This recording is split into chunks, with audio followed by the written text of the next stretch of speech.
In most organizational courses, we typically start with the individual, and we kind of roll it out. Who is this person, their personality, what affects their behavior, what's their motivation, and all that. This course takes the opposite approach. It says, let's start with the organization as your point of analysis. Let's look at that. Let's look at how it's structured, look at its hierarchy, and see how all that impacts the individual. So what I like about it is the opportunity to say, okay, here's this big organizational structure. How does it function? Because most of the time, most of us don't think about how it functions. We just go to work. You know, we look to get promoted. We look to manage people. We look to manage resources and all that. But we rarely give thought to how this whole thing is put together unless there's some crisis that happens on the outside. I had one student who worked for a retail outlet. And when she was taking the course, she asked if she could use her organization as her study. I said, yeah, that makes perfect sense. I mean, you're working there, you might as well understand how it all kind of comes together.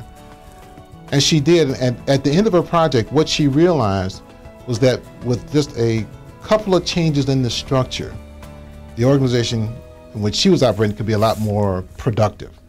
Because all of a sudden she discovered some weaknesses, some flaws that nobody had thought about, but they were just there, and it had something to do with workflow.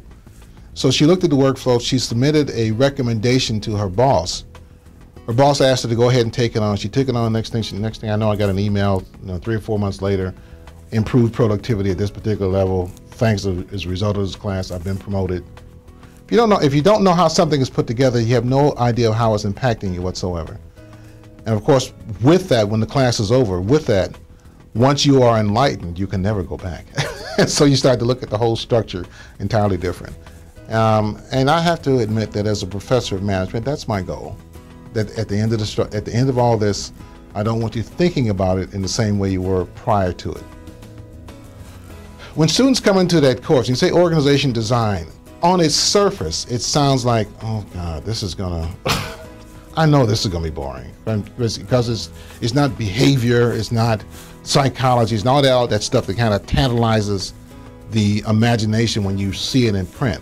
It's only when they sit and go through it they begin to realize that, oh, there is something else here.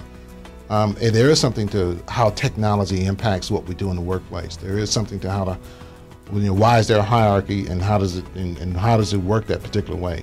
There is something to this whole thing of layers of management, and can you have too many or not enough?